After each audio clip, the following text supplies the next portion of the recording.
திருச்சபையினுடைய வாக்குத்தத்த ஆராதனைக்கு வந்திருக்கிற உங்கள் யாவரையும் நம்முடைய ஆண்டவரும் இரட்சகருமாக இயேசு கிறிஸ்துவின் நாமத்தினாலே வாழ்த்தி வரவேற்கிறேன். இணையதளத்தின் மூலமாக பார்த்து கொண்டிருக்கிற உங்களையும் கூட ஆண்டவரும் இரட்சகருமாக இயேசுவின் நாமத்தினாலே வாழ்த்தி வரவேற்கிறேன். இந்த ஆராதனைக்கு ஆரம்பமாக நம் கண்களை மூடி தலைகளை தாழ்த்தி ஜெபிப்போம். எங்கள் அன்பின் பிதாவே, உம்முடைய குமாரனாகிய இயேசு கிறிஸ்துவின் நாமத்தினாலே உம்மண்டை நாங்கள் வருகிறோம். இந்த அற்புதமான மன மகிழ்ச்சியின் வாக்குதத்த ஆராதனைக்காக உமக்கு நன்றி செலுத்துகிறோம். கடந்த 9 மாதங்களாக நீர் எங்களை கண்மணி போல பாதுகாத்து பராமரித்து ஆசீர்வதித்து போஷித்து தழைத்தோங்கி வளரச் செய்தீர். அதற்காக உமக்கு நன்றி செலுத்துகிறோம். இந்த புதிய மாதத்திலே பிரவேசித்திருக்கிற எங்களை உம்முடைய பிரசன்னத்தினாலே நீர் நிரப்பும்படியாய் செபிக்கிறேன். உம்முடைய அன்பினாலே எங்களை நிரப்புவீராக. ஆண்டவரே, உம்முடைய ஜீவனினாலே எங்களை நிரப்புவீராக. உம்முடைய மகிமையினாலே எங்களை நிரப்புவீராக. உம்முடைய ஞானத்தினாலே எங்களை நிரப்புவீராக. ஆண்டவரே, தகப்பனே, உமக்கு நன்றி செலுத்துகிறோம். அப்பா, உம்முடைய நீதினாலே பரிசுத்தத்தினாலே எங்களை நிரப்பும்படியா நாங்கள் ஜெபிக்கிறோம். ஆண்டவரே, எங்களுக்குள்ளா இருந்து உம்முடைய பிரசன்னம் வழிந்தோடட்டும் என்று ஜெபிக்கிறேன். எங்களுக்குள்ளா இருந்து உம்முடைய அன்பு வழிந்தோடட்டும் என்று ஜெபிக்கிறேன். அப்பா, உமக்கு நன்றி செலுத்துகிறேன்.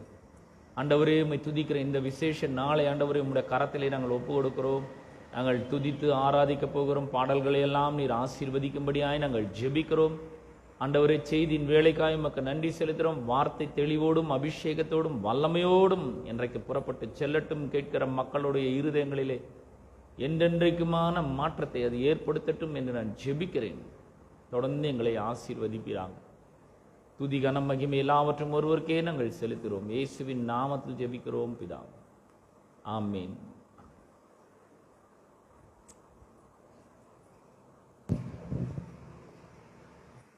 ஹல்லேலூயா. இந்த அக்டோபர் மாதத்தில் 1ஆம் நாளிலே நாம் இங்கே ஒன்று கூடியிருக்கிறோம். கடந்த நாட்கள் முழுதும் கர்த்தர் நம்மை கண்ணின் மணி போல பாதுகாத்தார். இந்த அருமையான நாளிலும் கூட அவருக்கு நன்றி சொல்லும்படியாக, வருகிற நாட்களிலே கர்த்தர் நம்மை பாதுகாக்கும்படியாய் வழி நடத்தும்படியாய் அவருக்கு நன்றி சொல்லும்படியாக நாம் வந்திருக்கிறோம். ஒரு பாடலை பாடி நாம் கர்த்தரை ஆராதிப்போம். நன்றி சொல்லி உம்மை பாட வந்தோம், உம் காருண்யத்தை எண்ணி போற்ற வந்தோம்.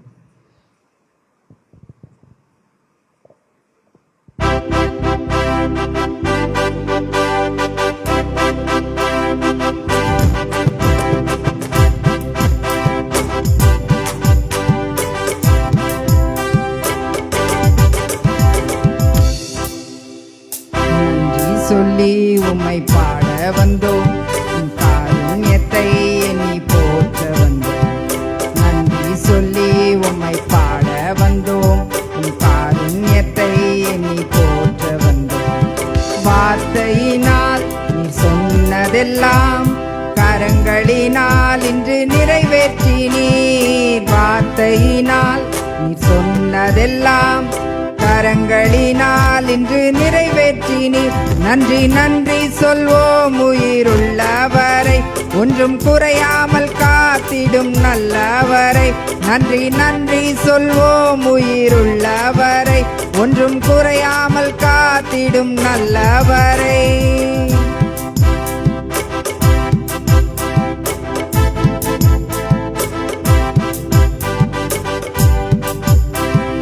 காற்றும் இல்ல மழையும் இல்ல, ஆனாலும் வாய்க்காலை நிரப்பினீர். காற்றும் இல்ல மழையும் இல்ல, ஆனாலும் வாய்க்காலை நிரப்பினீர். வார்த்தையினால் நீ சொன்னதெல்லாம் கரங்களினால் இன்று நிறைவேற்றினீர். வார்த்தையினால் நீ சொன்னதெல்லாம் கரங்களினால் இன்று நிறைவேற்றினீர். நன்றி நன்றி சொல்வோம் உயிருள்ளவரை, ஒன்றும் குறையாமல் காத்திடும் நல்லவரை. நன்றி நன்றி சொல்வோம் உயிருள்ளவரை, ஒன்றும் குறையாமல் காத்திடும் நல்லவரை. உடன்படிக்கை செய்து நடத்தி வந்தீர், மாறாமல் எப்போதும் காத்து கொண்டீர். உடன்படிக்கை செய்து நடத்தி வந்தீர், மாறாமல் எப்போதும் காத்து கொண்டு வார்த்தையினால் நீ சொன்னதெல்லாம் கரங்களினால் இன்று நிறைவேற்றினீர். வார்த்தையினால் நீ சொன்னதெல்லாம் கரங்களினால் இன்று நிறைவேற்றினீர். நன்றி நன்றி சொல்வோம் உயிருள்ளவரை, ஒன்றும் குறையாமல் காத்திடும் நல்லவரை. நன்றி நன்றி சொல்வோம் உயிருள்ளவரை, ஒன்றும் குறையாமல் காத்திடும் நல்லவரை. கைவிடாமல் விட்டு விலகிடாமல் நெருங்கின பாதையிலும் கூட வந்து, கைவிடாமல் விட்டு விலகிடாமல் நெருங்கின பாதையிலும் கூட வந்து, வார்த்தையினால் நீ சொன்னதெல்லாம் கரங்களினால் இன்று நிறைவேற்றினீர். வார்த்தையினால் நீ சொன்னதெல்லாம் கரங்களினால் இன்று நிறைவேற்றினீர். நன்றி நன்றி சொல்வோம் உயிருள்ளவரை, ஒன்றும் குறையாமல் காத்திடும் நல்லவரை. நன்றி நன்றி சொல்வோம் உயிருள்ளவரை, ஒன்றும் குறையாமல் காத்திடும் நல்லவரை.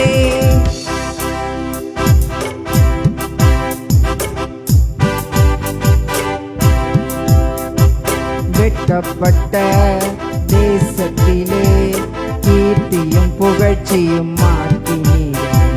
வெட்கப்பட்ட தேசத்திலே கீர்த்தியும் புகழ்ச்சியும் மாற்றினீர். வார்த்தையினால் நீ சொன்னதெல்லாம் கரங்களினால் இன்று நிறைவேற்றினீர். வார்த்தையினால் நீ சொன்னதெல்லாம் கரங்களினால் இன்று நிறைவேற்றினீர். நன்றி நன்றி சொல்வோம் உயிருள்ளவரை, ஒன்றும் குறையாமல் காத்திடும் நல்லவரை. நன்றி நன்றி சொல்வோம் உயிருள்ளவரை, ஒன்றும் குறையாமல் காத்திடும் நல்லவரை. நன்றி நன்றி சொல்வோம் உயிருள்ளவரை, ஒன்றும் குறையாமல் காத்திடும் நல்லவரை. நன்றி நன்றி சொல்வோம் உயிருள்ளவரை, ஒன்றும் குறையாமல் காத்திடும் நல்லவரை. அல்லேலூயா. கரங்களை தட்டி நாம் தேவனுக்கு மகிமை செலுத்துவோம். நாம் எழுந்து நின்று தேவனை ஆராதிப்போம்.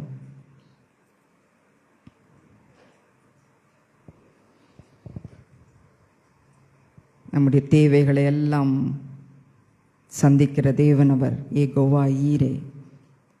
நம் தேவை என்ன என்பதை ஏற்கனவே அறிந்திருக்கிறவர் அவர். ஒவ்வொரு நாளும் நம்மை அதிசயமாக வழி நடத்துகிற தேவன். நாம் தலை குனிந்த இடங்களில் எல்லாம் நம் தலையை உயர்த்துகிறவர் அவர். அல்லேலூயா, அல்லேலூயா, ஆமென்.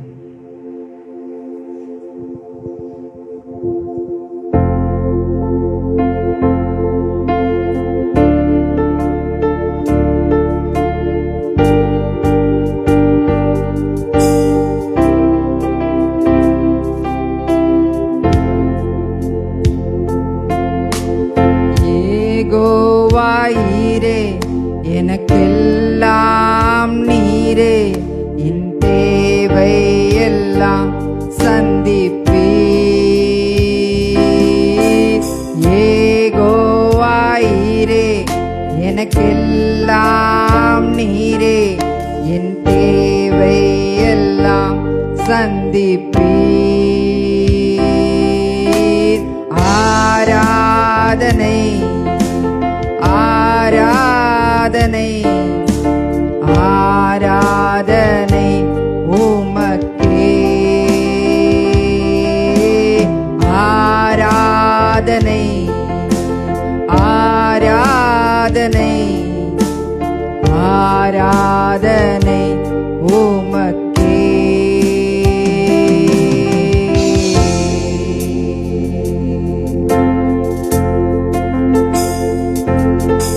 என் எதிர்பார்ப்புக்கு மேலாக செய்பவரே, என் ஜெபங்கள் அனைத்திற்கும் பதில் தருவீரே.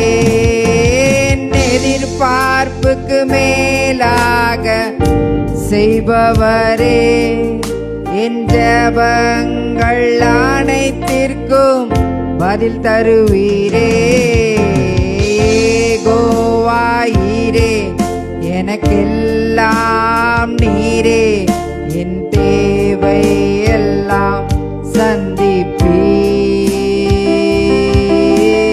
யெகோவாயீரே, எனக்கெல்லாம் நீரே, என் தேவை எல்லாம் சந்திப்பீர்.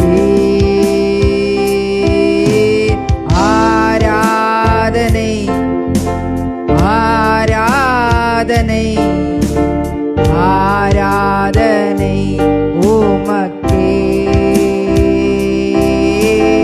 ஆராதனை ஆராதனை ஆராதனை உமக்கே.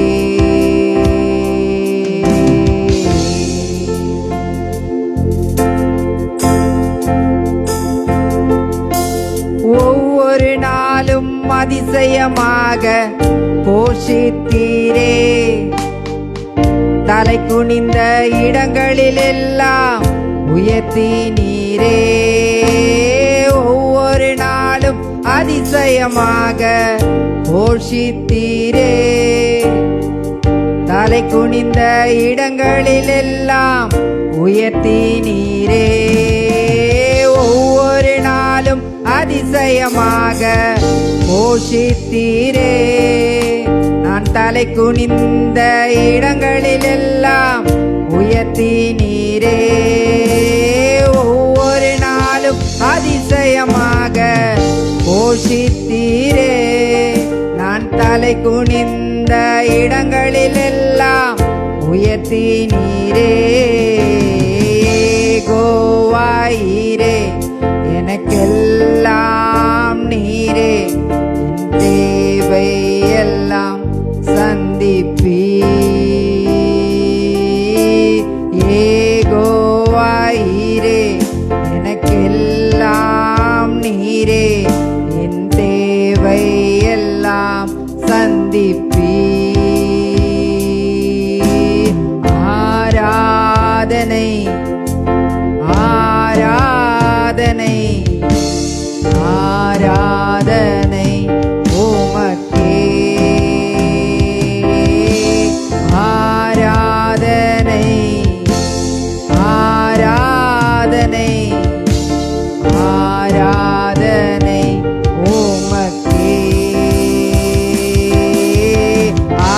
ஆராதனை ஆராதனை ஆராதனை உமக்கே.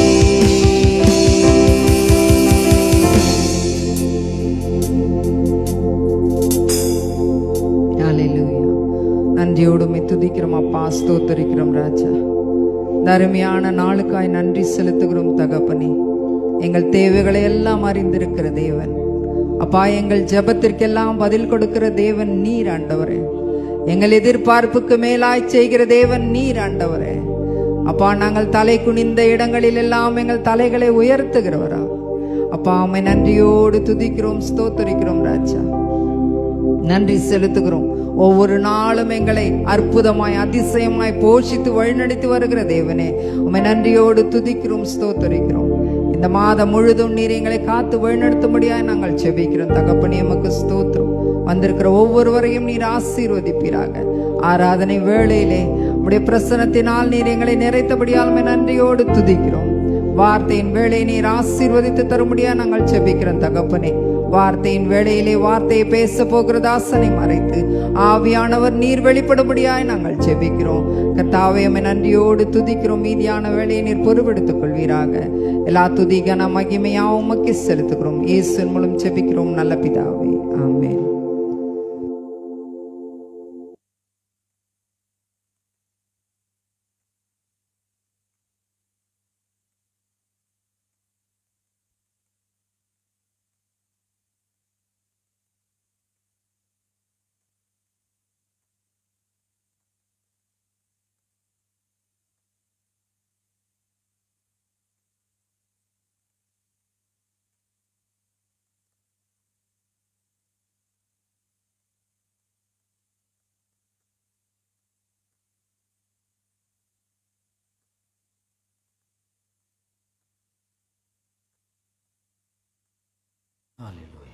சரி. பிரியமானவர்களே, வெற்றி வாழ்வு திருச்சபையினுடைய வாக்குதத்த ஆராதனைக்கு வந்திருக்கிற உங்கள் யாவரையும் நம்முடைய ஆண்டவரும் இரட்சகருமாகிய இயேசு கிறிஸ்துவின் நாமத்தினாலே வாழ்த்தி வரவேற்கிறேன். இந்த அருமையான நாளிலே உங்கள் மத்தியிலே இந்த வாக்குதத்தத்தை பகிர்ந்து கொள்கிறதிலே நான் பெரும் மகிழ்ச்சி அடைகிறேன். ஆதியாகமம் 28ஆம் அதிகாரம் 15ஆம் வசனத்தை உங்களுக்காக நான் வாசிக்கிறேன். ஆதியாகமம் 28ஆம் அதிகாரம் 15ஆம் வசனம். நான் உன்னோடு இருந்து நீ போகிற இடத்திலெல்லாம் உன்னை காத்து இந்த தேசத்துக்கு உன்னை திரும்பி வரப்பண்ணுவேன். நான் உனக்கு சொன்னதை செய்யுமளவும் உன்னை கைவிடுவதில்லை என்றார். பிரியமானவர்களே, கடந்த 9 மாதங்களாக கர்த்தர் நம்மை கண்மணி போல பாதுகாத்து பராமரித்து ஆசீர்வதித்து நம்முடைய தேவைகளெல்லாம் சந்தித்து நம்மோட இருந்து அவர் சொன்ன எல்லா வார்த்தைகளையும் அவர் நிறைவேற்றி இருக்கிறார். இந்த புதிய மாதத்திலே பிரவேசித்திருக்கிற நம்மை பார்த்து ஆண்டவராகிய இயேசு கிறிஸ்து அவர் சொல்லுகிறார், நான் உன்னோட கூட இருப்பேன். இதை விட பெரிய ஆசீர்வாதம் நமக்கு வேற என்ன இருக்கு? நிறைய பேர் பார்த்தீங்கன்னா, அநேகர் ஒரு கம்பெனினா ஒரு துணையை அவர்கள் விரும்புகிறார்கள். ஒவ்வொரு குடும்பத்தையும் எடுத்துக்கொண்டிருந்தால் மனைவி தன்னுடைய புருஷன் தன்னோட எப்பவுமே இருக்கணும் அப்படின்னு விரும்புகிறாங்க. ஆனால் முடியறது கிடையாது. ஏன்னா அவனுக்கு நிறைய பொறுப்புகள் இருக்கிறது, ரெஸ்பான்சிபிலிட்டிஸ் இருக்கு. அவன் வேலைக்கு செல்ல வேண்டும், பல இடங்களுக்கு செல்ல வேண்டும், உழைக்க வேண்டும், சம்பாதிக்க வேண்டும். கண்டிப்பா இருக்க முடியாது, எல்லாரும் இருக்க முடியாது. அதே போல அநேக புருஷர்கள் மனைவிகள் தங்களோட எப்பவுமே இருக்கணும்னு ஆசைப்படுறாங்க. ஆனா அவங்களால இருக்க முடியல. அவங்களுக்கும் நிறைய வேலைகள் இருக்கு, பொறுப்பு இருக்கு. குடும்பத்தை நிர்வகிக்க வேண்டும், கவனிக்கணும், பிள்ளைகளை வளர்த்தெடுக்கணும், அவங்களுக்கு தேவையானதெல்லாம் செய்ய வேண்டும். நிறைய பொறுப்புகள், ஒவ்வொருத்தருக்கும் நிறைய பொறுப்புகள் இருக்கு. பாருங்க, யாரும் அப்படியே கூடவே இருந்துடுறது கிடையாது. பெற்றோர் பிள்ளைகள் நம்ம எப்பவுமே நம்ம கூடவே இருப்பாங்களா? அது ஒரு பெரிய ஒரு ஆசீர்வாதமாக கருதுகிறார்கள். பிள்ளைகள் தங்களோடு இருக்க வேண்டும் என்று அவர்கள் ரொம்ப அதிகமாக விரும்புகிறார்கள்.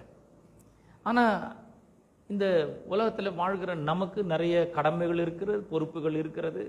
எந்நேரம் கூட இருக்கலாம் முடியறது கிடையாது. பாருங்க, வேலை நிமித்தமாக அவர்கள் பிரிந்து செல்லுகிறார்கள், திருமணமாகி பிரிந்து செல்லுகிறார்கள், எவ்வளோ காரியங்கள் இருக்கிறது.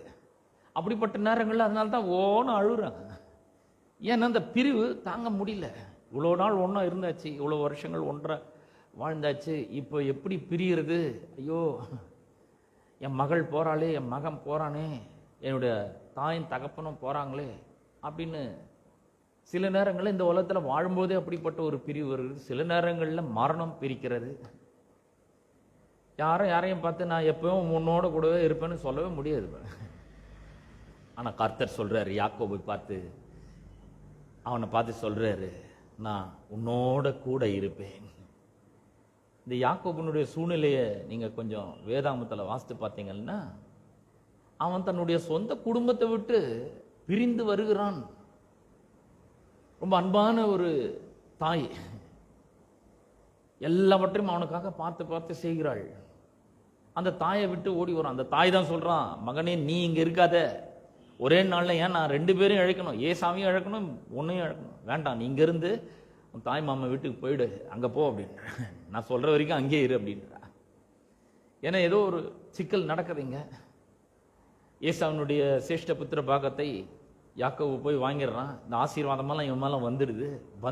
இப்போ இவன் கிளம்பி அப்புறம் அவங்க அம்மாவோட பேச்சை கேட்டு வருகிறான். அவன் தகப்பனையும் மறக்கவே முடியாது யாக்கோபுனால, அவ்வளோ நேசிக்கிறான் பாருங்க. இந்த தகப்பன் யாக்கோபு போன உடனே அவனை மோந்து பார்க்குறான். என்ன மாதிரி ஒரு அன்பு பாருங்க. நான் நினைக்கிறேன் அது மோந்து பார்க்கறதா இருக்காது, கிட்ட கூப்பிட்டு முத்தம் கொடுத்துருப்பான்னு நினைக்கிறேன். அவனுடைய வாசனையை மோந்து அவன் சில ஆசீர்வாதங்களை அவன் கூறுகிறான். 27ஆம் அதிகாரம் 27ஆம் வசனத்துல 26ஆம் வசனத்துல, அப்பொழுது அவன் தகப்பனாகிய ஈசாக்கு அவனை நோக்கி, என் மகனே, என் கிட்ட என்னை கிஸ் பண்ணு, முத்தம் கொடு அப்படின்றான். என்ன மாதிரி ஒரு அன்பு இருக்கும் பாருங்க. இப்போ மகனை ஆசீர்வதிக்க போறான், அதனால அவன் கூப்பிடுறான், நீ கிட்ட வா, ரொம்ப தூரத்தில் இருக்காது, என் கிட்ட வா, நீ கிட்ட வந்து என்ன முத்தம் கொடு.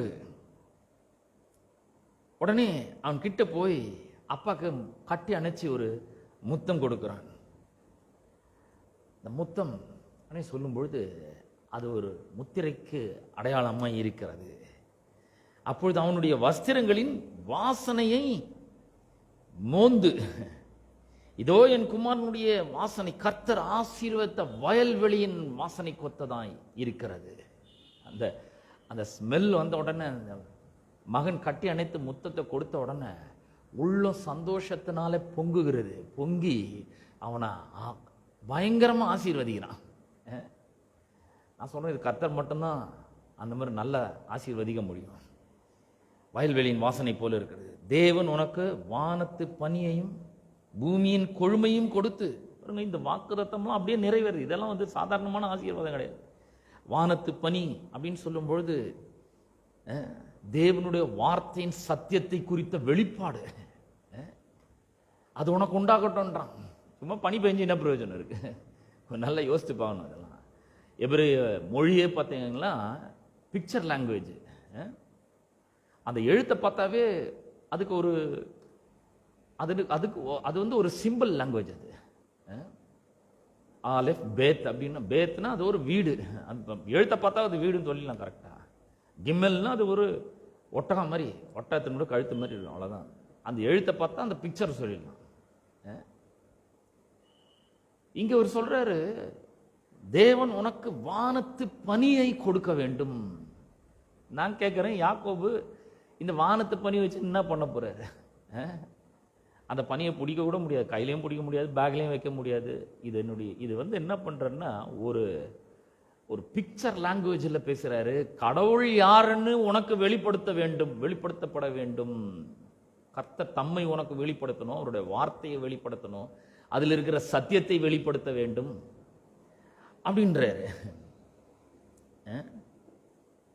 இன்னொன்று இருக்கு, வானத்து பனினா அது ஒரு அபிஷேகத்துக்கு அடையாளமாக இருக்கிறது. இயேசு கிறிஸ்து ஞானசானம் பெற்று கரையேறும்பொழுது புறாவானவர், ஆவியானவர் புறாவின் வடிவத்தில் வானத்திலிருந்து அப்படியே இறங்கி அவர் மேலே வந்து அமருகிறார்.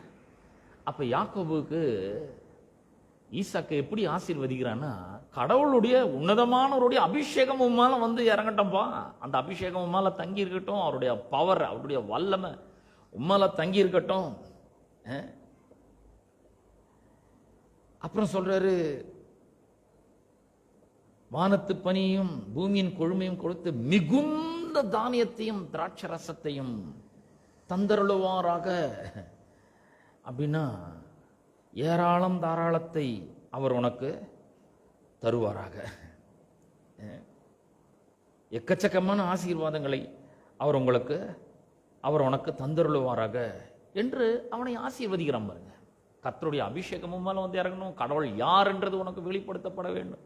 இதெல்லாம் நிறைவேற்ற, ஆமா நிறைவேற்ற. அவன் ஈசாக்கு எப்படி ஆசீர்வதிச்சானோ அதே மாதிரி அங்க அவனுக்கு அந்த ஆசீர்வாதம் வந்து பலிக்கிறதை நாம் இங்கே பார்க்கிறோம்.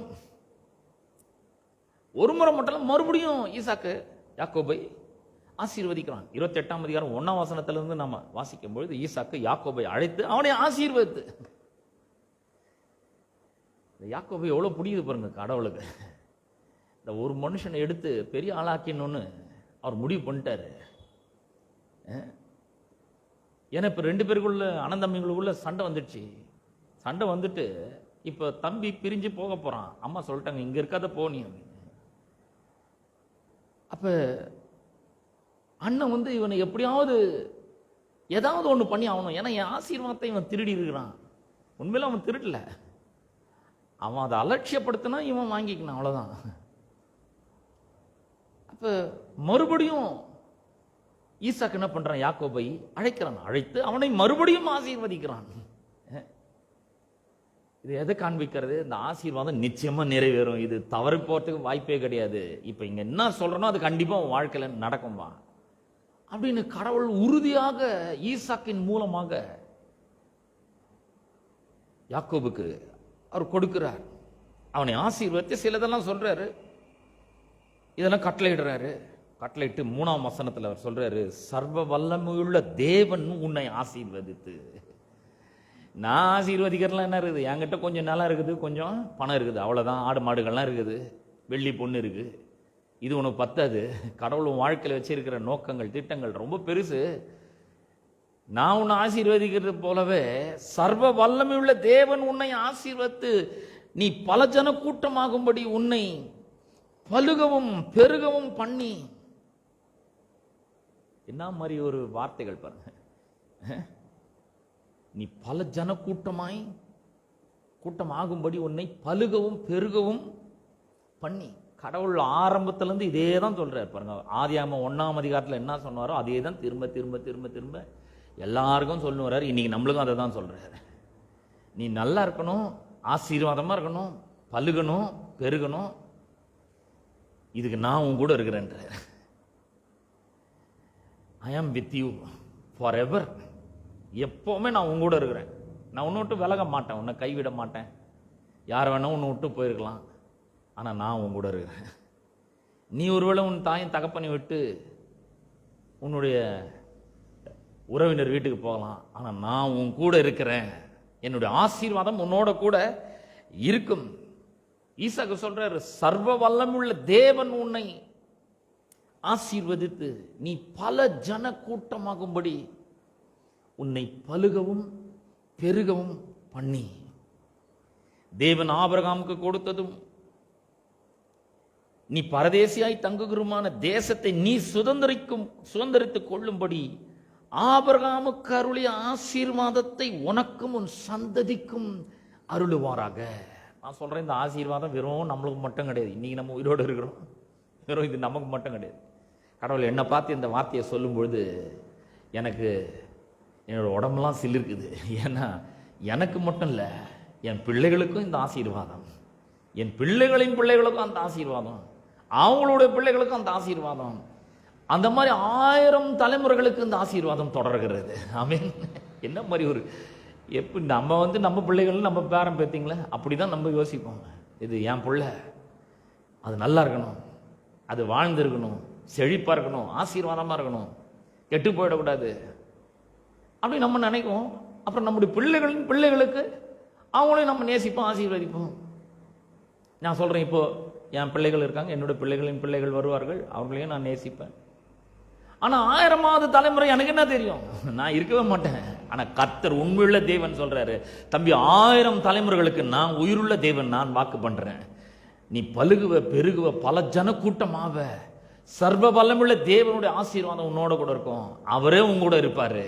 அது மட்டும் கிடையாது, இந்த தேசத்தை உனக்கும் உன் சந்ததிக்கும் அருளுவாராக. என்னத்தை? ஆபிரகாமுக்கு அருளிய ஆசீர்வாதத்தை உனக்கும் உன் சந்ததிக்கும் அருளுவாராக. இந்த ஆசீர்வாதத்தெல்லாம் பெற்றுக்கொண்டு இப்போ போறாங்க. இவங்க கையில் என்ன இருக்குன்னு நினைக்கிறீங்க? ஒண்ணுமே கிடையாதுங்க. அவனே சொல்றான், என்கிட்ட வெறும் கோல் மட்டும்தான் இருக்குது, வெறும் கையை ஒரு கோல், அவ்வளவுதான் இருக்கு. வெறும் இந்த ஆசீர்வாதமான வார்த்தைகள் பெற்றுக்கொண்டு அவன் வருகிறான். அப்படி வரும்பொழுது 10ஆம் வசனம் சொல்றது, யாக்கோபு பெயர்சபாவை விட்டு புறப்பட்டு ஆரானுக்கு போக பிரயாணம் பண்ணி ஒரு இடத்துல ஒரு ஹால்ட் ஆகுறாரு. ஒரு இடத்துல ஹால்ட் ஆகுறாரு. சூரியன் அஸ்தமித்தபடினாலே அங்கே ராத்தங்கி அவ்விடத்து கற்களில் ஒன்று எடுத்து தன் தலையின் கீழ் வைத்து அங்கே நித்திரை செய்யும்படி படுத்துக் கொண்டான். நம்ம கூட படுகிறோம், படுக்கும்பொழுது என்னென்னமோ நினைவுகள்லாம் வருது. இவன் சும்மா படுத்திருப்பான்னு நினைக்கிறீங்களா? அவனுக்கும் பல நினைவுகள் வருது. என்ன மாதிரி ஒரு செல்லமா நான் வாழ்ந்தேன் எங்க அப்பா வீட்டில். எங்க அப்பா எங்க அம்மாவும் எவ்வளோ அன்பா என்னை நேசிச்சாங்க. இது வரைக்கும் என்னை பெருசா எதுவும் பண்ணது கிடையாது. நான் எவ்வளோ செல்வாக்கா என் வீட்டில் இருந்தேன், எனக்கு இல்லாதது எதுவுமே கிடையாது. ஏன்னா ஈசாக்க கடவுள் அவ்வளோ பெரிய ஒரு ஆசீர்வாதத்தினாலே அவனை ஆசீர்வதிக்கிறாரு. He was one of the richest man in his country. அவர் தங்கி இருந்த இடத்துல அவர் தான் ரொம்ப பெரிய ஒரு பணக்காரராக செல்வந்தராக வாழ்ந்தார். அப்படிப்பட்ட பையன் அவருடைய பையன் எப்படி இருந்திருக்கணும் வாழ்க்கையில கொஞ்சம் யோசிச்சு பாருங்க. எதுவுமே அவருக்கு குறைவே இருந்திருக்காது. அந்த அளவுக்கு ஒரு பெரிய ஆசீர்வாதம் ஒரு வாழ்க்கை யாக்கோபுக்கு. இன்னைக்கு அவன் ஒரு இடத்துல, எந்த இடம்னே தெரியல அவனுக்கு, அந்த இடத்துல அவன் படுத்துக் கொள்ளுகிறான். ஒரு இடத்துல அவ்வளவுதான், எந்த இடம்னா அவனுக்கு தெரியல. இப்ப சாயங்காலமாவது சூரியன் அஸ்தமித்தாச்சு, அங்க ராத்திரி தங்கணும். லைட் இல்ல, கட்டில் இல்ல, பெட் இல்ல, குடிக்க தண்ணி இல்ல. அங்க யார் கொண்டு வந்து கொடுப்பாங்க? அவன் வீட்டில் நிறைய வேலைக்காரிகள் இருந்தாங்க, எல்லாம் சவரட்சணியும் நடந்தது, அம்மா இருந்தாங்க, எல்லாம் பண்ணாங்க. இங்க எதுவுமே கிடையாதுங்க, ஒண்ணும் கிடையாது. பேச்சு துணைக்கு கூட யாரும் ஆள் கிடையாது. ஒரு வசதியும் இல்லை, ஒரு கம்ஃபர்ட்டும் கிடையாது. அங்கே ராத்தங்கி அவ்விடத்து கற்களில் ஒன்றை எடுத்து தன் தலையின் கீழே வைக்கிறான். நல்ல பில்லோ கூட கிடையாதுங்க, ஒரு பில்லோ கூட கிடையாது. அந்த மாதிரி ஒரு சூழ்நிலை அவனுக்கு. தலையின் கீழ் வைத்து அங்கே நித்திரை செய்யும்படி படுத்துக் கொண்டான். படுத்து யோசித்து பார்க்கிறான், வானத்தை அண்ணாந்து பார்க்கிறான். என்ன மாதிரி ஒரு வாழ்க்கை வாழ்ந்தேன், இன்னைக்கு என் நிலைமை பாருங்க. யார்கிட்டையும் வெளியே சொல்ல முடியாத ஒரு சூழ்நிலையில் நான் எண்டப் ஆயிட்டேன், சேர்ந்துட்டேன். இந்த மாதிரி ஒரு நிலைமை எனக்கு வந்துடுச்சு. ஆனால் எங்கள் அப்பா பெரிய பெரிய வார்த்தைலாம் சொல்லி ஆசீர்வதிச்சிருக்கிறாரு. சர்வ வல்லமுள்ள தேவன் உன்னை ஆசீர்வதிப்பாராக. அது மட்டும் கிடையாது, அவர் வானத்து பணி, கடவுள் யாருன்னு உனக்கு வெளிப்படுத்தட்டும், அவருடைய அபிஷேகம் மேல தங்கட்டும், அவருடைய வல்லமும் மேல தங்கட்டும், அவருடைய சத்தியத்தை உனக்கு வெளிப்படுத்தட்டும். இதெல்லாம் சொல்லி பெரிய பெரிய வார்த்தைலாம் சொல்லி ஆசீர்வதிச்சிருக்கிறாரு. அப்புறம் அது மட்டும் கிடையாது, அவர் சொல்றாரு, ஜனங்கள் உன்னை சேவிக்கணும், ஜாதிகள் உன்னை வணங்கணும், சகோதரருக்கெல்லாம் எஜமானா இருப்ப. என் நிலைமை பாரு, நான் எஜமான் மாதிரியா இருக்கிறேன், வேலைக்காரனோட ரொம்ப கேவலமா இருக்கிறேன். எனக்கு தங்கத்துக்கு ஒரு இடம் இல்லை, போட்டுக்கிறதுக்கு ஒரு ட்ரெஸ் இல்லை, சாப்பாடு இல்லை, தண்ணி இல்லை, எந்த வசதியும் இல்லை. அப்படிப்பட்ட ஒரு நிலையில நான் இருக்கிறேன். ஆனா கடவுள் இதெல்லாம் சொல்லியிருக்கிறார், எங்க அப்பா எனக்கு சொல்லி அமைச்சிருக்கிறார். இதெல்லாம் சிந்தித்து கொண்டே அவன் படுத்துக் கொள்ளுகிறான் பாருங்க. அந்த இடத்துல திடீர்னு பார்த்தீங்கன்னா 12ஆம் வசனம் சொல்கிறது, அவன் ஒரு சொப்பனத்தை கண்டான். இப்ப கடவுள் தம்மை வெளிப்படுத்த ஆரம்பிக்கிறார். யாக்கோபு சொல்றானே, கர்த்தர் உனக்கு வானத்து பனியையும், ஒரு பெரிய ரெவலேஷன் உனக்கு உண்டாகட்டும், சத்தியத்தை பற்றிய வெளிப்பாடு உனக்கு உண்டாகட்டும், கடவுள் தம்மை உனக்கு வெளிப்படுத்தட்டும். இங்க நடக்க ஆரம்பிக்குது. ஆசீர்வாதமான வார்த்தைகள் வாங்கி கொஞ்ச நேரம் தான் ஆகுதுங்க. கொஞ்சம் அவர் கிளம்பி வர்றாரு, அவர் ஒரு இடத்துல ராத்திரி தங்குறாரு. அந்த இடத்துல பார்த்தீங்கன்னா இங்க ஒரு ஏணி பூமியிலே வைக்கப்பட்டிருந்தது. அதிலே தேவதூதர் ஏறுகிறவர்களும் இறங்குறவர்களுமா இருந்தார்கள். அதற்கு மேலாக கர்த்தர் நின்று, நான் உன் தகப்பனாகிய ஆபிரகாமின் தேவனும் ஈசாக்கின் தேவனும் ஆகிய கர்த்தர், நீ படுத்திருக்கிற பூமியை உனக்கும் உன் சந்ததிக்கும் தருவேன். வெறும் கையோட இருக்கிறான். அடுத்த வேளை சாப்பாட்டுக்கு என்ன பண்றதுன்னு தெரியல, ட்ரெஸ் இல்லை போட்டுக்கிறதுக்கு, தங்கிறதுக்கு ஒரு வீடு இல்லை. அவனை பார்த்து, நீ படுத்துங்கிற இந்த பூமியெல்லாம் நான் உனக்கு தருவேன், நான் எப்படி இருக்கும்னு கொஞ்சம் யோசிச்சு பாருங்க. எப்படி என்ன யோசிக்கிறது நம்ம? இது நம்பர் தான் வேணாமா? இது உண்மையில் நடக்குமா நடக்காதா? இன்னைக்கு இந்த பிரசங்கத்தை கேட்டு கொடுக்குற உங்களுக்கு கூட இப்படிப்பட்ட சூழ்நிலையில் நீங்கள் இருக்கலாம். வெறும் கையோடு இருக்கலாம், எனக்கு தெரியாது. வெறும் கையோடு இருக்கலாம், மற்றவர்கள் உங்களை டெசர்ட் பண்ணியிருக்கலாம், நீங்கள் எங்கேயாவது செப்பரேட் ஆகி வந்திருக்கலாம். ஆனால் கர்த்தர் உங்களை பார்த்து சொல்கிறாரு, நான் உன்னை கைவிடவும் மாட்டேன், நான் உன் கூட இருக்கிறேன். எல்லாரும் கை விட்டுருக்கலாம்பா, நான் உன் கூட இருக்கிறேன். நீ ஒன்றும் பயப்படாத, நீ கலங்கி போயிடாத, நான் இருக்கிறேன். நான் உன்னுடைய பரலோக தகப்பன், உங்கள் அப்பாவோட தேவன், நான் உங்க கூட இருக்கிறேன்றார். என்ன மாதிரி ஒரு வாக்குத்தத்தம்ன்றத கொஞ்சம் பாருங்க. அங்க இப்பதான் ஈசாக்கு சொல்றாரு, உடனே அவர் தம்மை வெளிப்படுத்துகிறார். அங்க ஒரு பெரிய ஏணி பூமியில வைக்கப்பட்ட நுனி வானத்தை எட்டி இருந்தது. அதுக்கப்புறம் அவர் சொல்றாரு, நான் உன் தகப்பனாகிய ஆபிரகாமின் தேவனும் ஈசாக்கின் தேவனும் ஆகிய கர்த்தர், நீ படுத்திருக்கிற பூமியை உனக்கும் உன் சந்ததிக்கும் தருவேன். அப்புறம் சொல்றார் 14ஆம் வசனத்துல, உன் சந்ததி பூமியின் தூளை போல இருக்கும், நீ மேற்கையும் கிழக்கையும் வடக்கையும் தெற்கையும் பரம்புவாய். அப்புறம் சொல்றாரு, உனக்குள்ளும் உன் சந்ததிக்குள்ளும் பூமியின் வம்சங்கள் எல்லாம் ஆசீர்வதிக்கப்படும். கேட்கும் போதே அவனுக்கு ரொம்ப சந்தோஷமா இருக்குது. இவன் நினைக்கிறான், யாருமே இல்லைங்க, எங்க அம்மா இல்லை, எங்க அப்பா இல்லை, என் கூட பிறந்த சகோதரன் இல்லை, நான் ஒண்டி கட்டையா இங்க இருக்கிறேன், தனியா கஷ்டப்பட்டுட்டு இருக்கிறேன், என் கஷ்டத்தை பகிர்ந்து கொள்றதுக்கு கூட யாருமே இல்லை, என்னுடைய கஷ்டத்தை கேட்கறதுக்கு கூட யாரும் இல்லை, என்னால் புலம்பவும் முடியல, என்கிட்ட ஒண்ணுமும் இல்லை. இப்படிப்பட்ட சூழ்நிலையில நீங்கள் இருக்கலாம். நான் சொல்றேன், நீங்க தனியா இல்லை, உங்களோடு கூட கர்த்தர் இருக்கிறார். அவர் சொல்றார், நான் உன்னோட இருந்து சொல்றாரு, எல்லாத்தையும் உன் சந்ததிக்கெல்லாம் கூட நான் தருவேன்.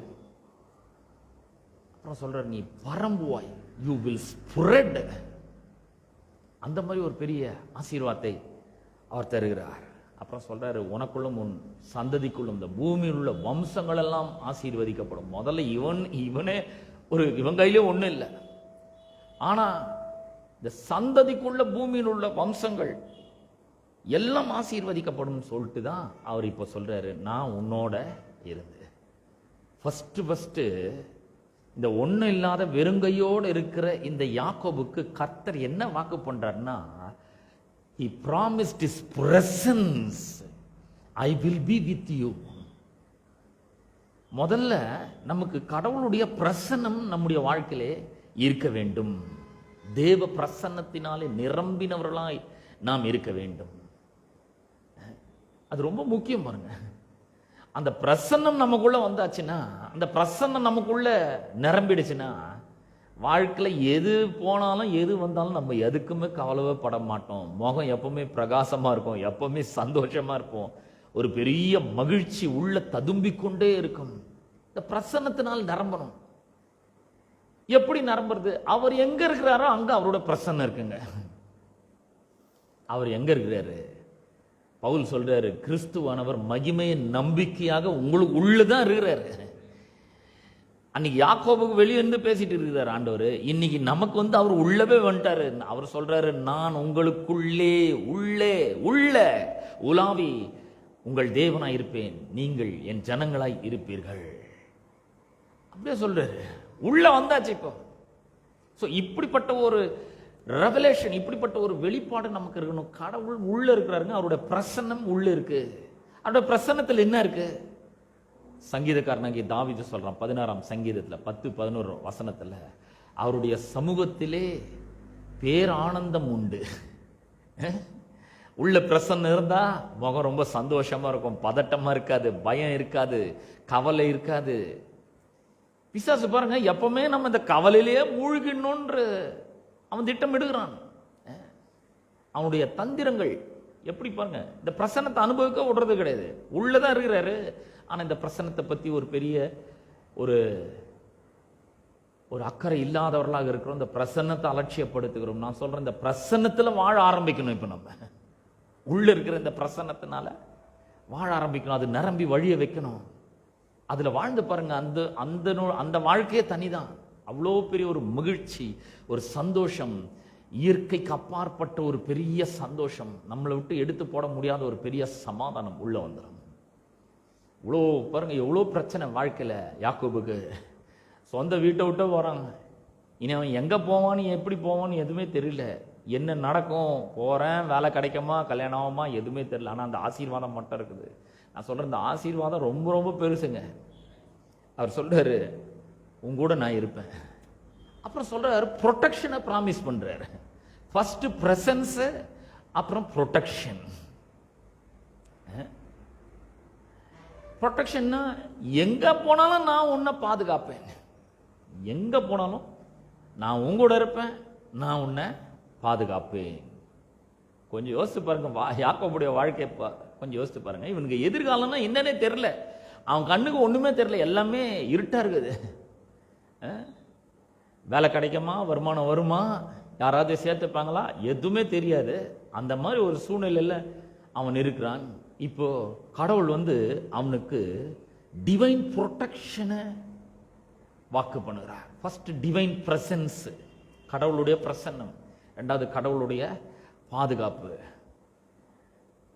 அவர் யாக்கோபுக்கு மட்டும் இல்ல, உங்களையும் பார்த்து சொல்றாரு, நான் உன்னை பாதுகாக்கிறேன், உன் பாதம் கல்லில் இடராதபடிக்கு தூதர்களுக்கு கட்டளையிட்டு இருக்கிறேன். நான் ரட்சிக்கப்படுகிறவர்கள் நிமித்தம் பணிவிட ஆவிகளை நான் உங்களுக்காக அனுப்பியிருக்கிறேன். எவ்வளவு சொல்லியிருக்கிறார் பாருங்க. பகலிலே வெயிலாகலும் இரவிலே நிலவாகலும் உன்னை சேதப்படுத்துவது கிடையாது. கர்த்தர் உன் வலது பக்கத்தில் உனக்கு நிழலாய் இருக்கிறார். நான் சொல்றேன், வாழ்க்கையில பயன்றதே நமக்கு வரவே கூடாதுங்க. என்ன வந்தாலும் சரி, அவர் என் கூட இருக்கிறாரு. God's presence is with me and God's protection is also with me. He is protecting me. அவர் என்ன பாதுகாக்காம நான் எப்படிங்க பாதுகாப்பா இருக்க முடியும்? இது பொல்லாத உலகம். பவுல் சொல்ற கலாத்தியர் 1:4, இருளின் அதிகாரம் நிறைஞ்ச ஒரு உலகம் இது. ஆனா இந்த மாதிரி ஒரு உலகத்துல வாழ்ந்து கொண்டு இருக்கிற உங்களுக்கும் எனக்கும் கர்த்தர் மிக சிறந்த பாதுகாப்பை அவர் வாக்கு பண்ணுகிறார். நான் உங்களை பார்த்து சொல்றேன், அவர் உங்களுடைய ஆபத்து காலத்திலே அனுகூலமான துணையாய் உங்களுக்கு இருக்கிறார். அவர் உங்களுடைய வலது கையை பிடித்து கொண்டு சொல்றாரு, நான் உனக்கு துணை நிற்கிறேன், நீ பயப்படாதே. வாழ்க்கையில் இந்த பயம் தான் எல்லாத்துக்கும் நம்ம பயப்பட ஆரம்பிக்கிறோம். யோ, பிள்ளைங்க என்ன பண்ண போதோ, நான் என்ன பண்ண போறேனோ, பணத்துக்கு நான் என்ன பண்ண போறேன், இஎம்ஐ கட்டணம் என்ன பண்ண போறேன், வருமானத்துக்கு நான் என்ன பண்ண போறேன், என் வருமானம் கொஞ்சமா இருக்குது, செலவு ரொம்ப அதிகமா இருக்கு, தேவை ரொம்ப அதிகமா இருக்குது, ஆனா வருமானம் ரொம்ப குறைவா இருக்கு, நான் என்ன பண்றதுன்னா பாருங்க, நாமளும் 30-40 வருஷம் வாழ்ந்து பார்க்கிறோம். என்னென்னமோ முயற்சியில், கடுமையான முயற்சிகள் எல்லாம் எடுக்கிறோம், டபுள் ஷிஃப்ட் பண்றோம், ஒன்றும் நடக்க மாட்டேங்குது. பயம் உள்ள வரதான் செய்யுது. ஆனா கர்த்தர் சொல்றாரு, நான் உன்னை போற இடத்துலலாம் நான் பாதுகாக்கிறேன். இந்த இடத்த பார்த்து பயப்படாத, இங்க யாரும் இல்லைன்னு நினைக்காத, நான் மட்டும் ஒண்டியா படுத்து இருக்கிறேன்னு நினைக்காத, நான் உன் கூட தான் இருக்கிறேன். உனக்கு ஒருவேளை தெரியாம இருக்கலாம், ஆனா நான் உன் கூட தான் இருக்கிறேன் அப்படின்ற. பல நேரங்களில் வாழ்க்கையினுடைய கஷ்டமான கடினமான சூழ்நிலைகள் வழியா நாம போகும்பொழுது நம்ம நினைச்சுக்கிறோம் நம்ம ஒண்டியா இருக்கிறோங்க, யாரும் இல்லைங்க, எனக்கு யாரும் என்னை என்னன்னு கேட்கறதே கிடையாது, யாரும் என்னை விசாரிக்கிறதே கிடையாது, எனக்கு யாருமே இல்லைன்னு ஒருவேளை நீங்க நினைக்கிறீங்களா? கர்த்தர் இருக்கிறாருங்க உங்களுக்கு. அவர் உங்களோட வலது கையை பிடிச்சிட்டு இருக்கிறாரு. அவர் சொல்றாரு, நான் உன்னை விசாரிக்கிறவரா இருக்கிறபடினாலே உன்னுடைய கவலைகள் பாரங்கள் எல்லாவற்றையும் எடுத்து என் மேல வச்சுட்டுன்றாரு. அவர் விசாரிக்கிறாரு. யாக்கோபு இங்கே ஜெபம் பண்ணி கேட்டானா ஒன்றும் கிடையாது, அவர் வராரு. அவன் மேல அந்த ஆசீர்வாதம் இருக்குது. அந்த ஆசீர்வாதத்தை வந்து அந்த ஆசீர்வாதத்தின் நிமித்தம் கடவுள் தம்மையே வெளிப்படுத்துகிறார். அப்ப நமக்கும் கடவுள் மிகச்சிறந்த பாதுகாப்பை அவர் நமக்கு தராரு. பவுல் என்ன மாதிரி ஒரு ஊழியத்தை செய்யறாரு பாருங்க. ஒரு ஆள் கூட அவன் மேல கையை போடவே முடியாதுன்னு கர்த்தர் சொல்றாரு. அப்போஸ்தலர் 18ஆம் அதிகாரம் 9-10 வசனங்கள்ல நம்ம வாசிக்கும் பொழுது, ராத்திரியிலே கர்த்தர் பவுலுக்கு தரிசனமாகி, பவுலே பயப்படாதே, எல்லா இடத்துலயும் அவன் சொல்றாரு, பயப்படாதன்றாரு. அப்படின்னா நான் பயந்து நடுங்கிட்டு இருக்கிறான், என்ன பண்றேன்னு தெரியல. அந்த நேரத்தில் வந்து அவனை ஸ்ட்ரென்தன் பண்றாரு, பயப்படாதே. எப்படி ஸ்ட்ரென்தன் பண்ற தெரியுங்களா? நீங்க அந்த வசனத்தை வாசித்து பாருங்க. பயப்படாதே, தைரியமாய் பேசு, மௌனமா இருக்காத, தைரியமா பேசு, நான் உன்னுடனே இருக்கிறேன் சொல்றாரு. நான் உன் கூட தான் இருக்கிறேன், பயப்படாத, தைரியமா பேசு, தீங்கு செய்யும்படி ஒருவனும் உன்மேல் கை போடுகிறது இல்லை, இந்த பட்டணத்தில் எனக்கு அநேகம் ஜனங்கள் உண்டுன்றார். அந்த மாதிரி ஊழியத்தில் அவர் இருக்கிறாரு. அப்போஸ்தலனாகிய பவுல் ஒரு ஊரா போய் பிரசங்கம் பண்ணோம், என்னன்னே தெரியாது, நேராக போய் அங்கே பிரசங்கம் பண்ணி அங்கே விசுவாசிகளை வர வச்சு அந்த மக்களை ரட்சிக்கப்பட வச்சு அங்கே ஒரு சபையை ஸ்தாபிச்சு அங்கே இருக்கிற மூப்பரை அங்கே வச்சுட்டு அவர் அடுத்த ஊருக்கு போகணும், திருப்பி கிரவுண்ட் லெவல்லேருந்து ஆரம்பிக்கணும். அந்த மாதிரி அவர் சொல்லும்பொழுது இங்கே அப்போஸ்தலனாகிய பவுலை பார்த்து கர்த்தர் இந்த வார்த்தைகளை சொல்றார், தீங்கு செய்யும்படி ஒருவனும் உன்மேல் கை போடுகிறதில்லை. நான் சொல்றேன், எவ்வளோ பேர் வந்து இந்த யாக்கோபு கூட தீங்கு செய்யறதுக்காக நினைக்கிறாங்க, ஆனா முடியவே இல்லை. எப்படி பாதுகாத்தார் பாருங்க. ஆதியாகமத்தில் 31ஆம் அதிகாரத்தில் 22ஆம் வசனத்திலிருந்து வாசிக்கிறேன். 2ஆம் வசனத்தில் யாக்கோபு ஓடி போனது 3ஆம் நாளிலே லாபானுக்கு அறிவிக்கப்பட்டது. இவன் சம்பாதிச்ச எல்லாத்தையும், ஆடு மாடுகள், மனைவி பிள்ளைகள் எல்லாரையும் கூட்டின்னு வரான். 24ஆம் வசனத்துல அன்று ராத்திரி தேவன் சீரியா தேசத்தானாகிய லாபானுக்கு சொப்பனத்திலே தோன்றி, யாக்கோபுக்கு இவன் பின்னாடி துரத்தின்னு வரான்றது கூட தெரியலங்க. ஆனா கர்த்தரங்க இன்டர்ஃபியர் ஆகுறாரு. சொப்பனத்திலே ராத்திரியில தோன்றி, நீ யாக்கோபோட நன்மையே அன்றி தீமை ஒன்றும் பேசாதபடிக்கு எச்சரிக்கையாரு. என்ன மாதிரி ஒரு ப்ரொடெக்ஷன் பாருங்க. அவர் ப்ரொடெக்ட் பண்றாருன்றதே நிறைய நேரங்களில் நமக்கு தெரியறது கிடையாது. யாக்கோபு தெரிஞ்சிச்சா? வந்து லாபான்ட்ட வந்து கர்த்தர் பேசினாரு, எச்சரிக்கிறாரு, சொப்பனத்தில் தோன்றினாரு, ஏதாவது தெரிஞ்சிச்சு? ஒன்றும் கிடையாது. யாக்கோபு பட்டுன்னு கிளம்பி போயிட்டே இருக்கிறான். தன்னுடைய பிள்ளைகள், மனைவி, மக்கள், அவனுடைய ஆடு மாடுகள் எல்லாத்தையும் கூட்டின்னு போயிட்டு இருக்கிறான்.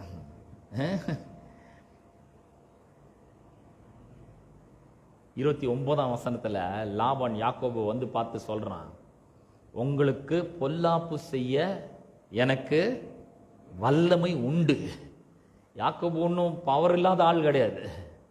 அவன் சொல்றான், எனக்கு பவர் இருக்கு. எதுக்கு?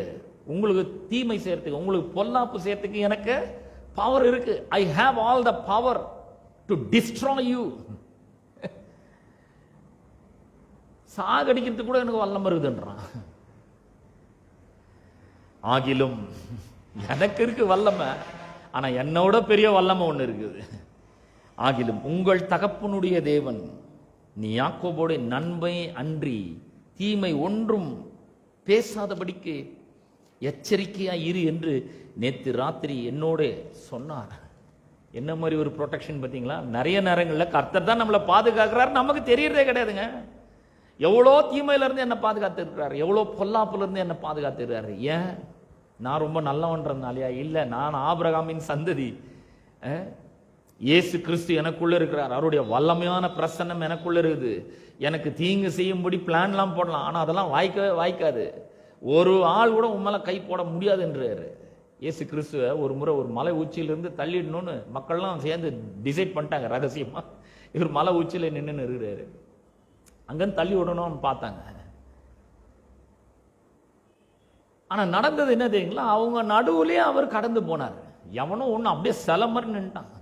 இந்த மாதிரிலாம் கடவுள் பண்ண முடியும். நான் சொல்றேன், நம்மளை பாதுகாக்கிறதுக்காக கர்த்தர் என்ன வேணா பண்ண முடியுங்க. இதை நம்ம விசுவாசிக்கணும்.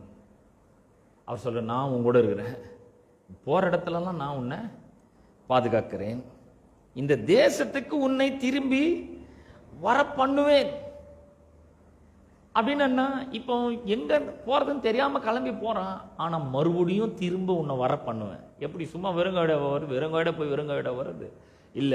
அவர் சொல்றாரு, பெரும் பொருளோடு நீ திரும்ப வருவாயின்ற. அப்ப ப்ரொவிஷன், பிரசன்ஸ், ப்ரொடெக்ஷனு, ப்ரொவிஷன். ப்ரொவிஷன்னா கடவுள் சொல்றாரு, நான் உன் கூடவே இருக்கிறேன், உன்னை போற இடத்துலலாம் ப்ரொடெக்ட் பண்றேன், காப்பாத்துறேன்.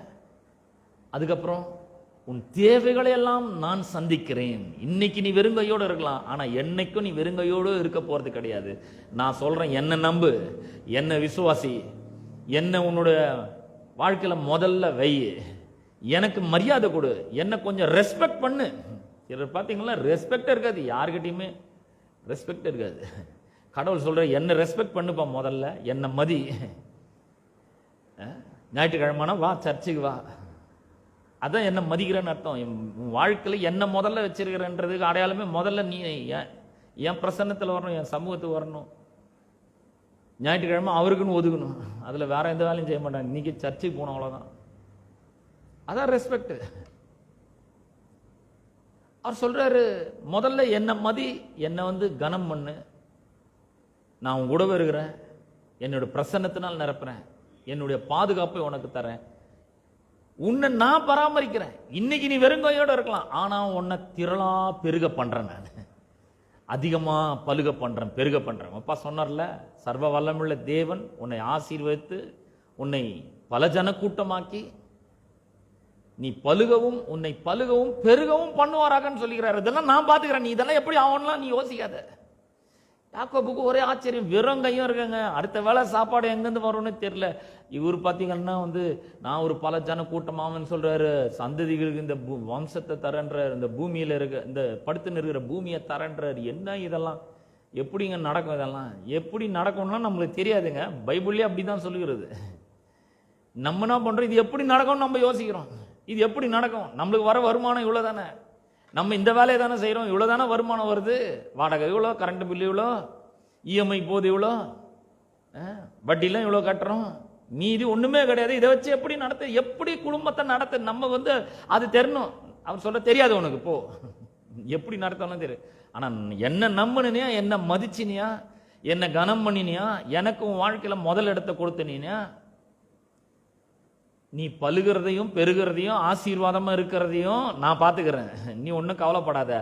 1000 பேர் உன்னை ஏமாத்தத்துக்கு வரலாம், பல திட்டங்களை போடலாம், ஆனால் நான் உன்னை ஆசீர்வதிக்குவேன், நான் உன்னை பெருக பண்ணுவேன், நான் உன்னை பழுக பண்ணுவேன், உன் தேவைகள் எல்லாவற்றையும் நான் என்ன பண்ணுவேன், உனக்கு நான் சந்திப்பேன் அப்படின்றார். சொல்லிட்டு சொல்றாரு, நான் உனக்கு சொன்னதை செய்யற வரைக்கும் உன்னை நான் கைவிடவே மாட்டேன்றார்.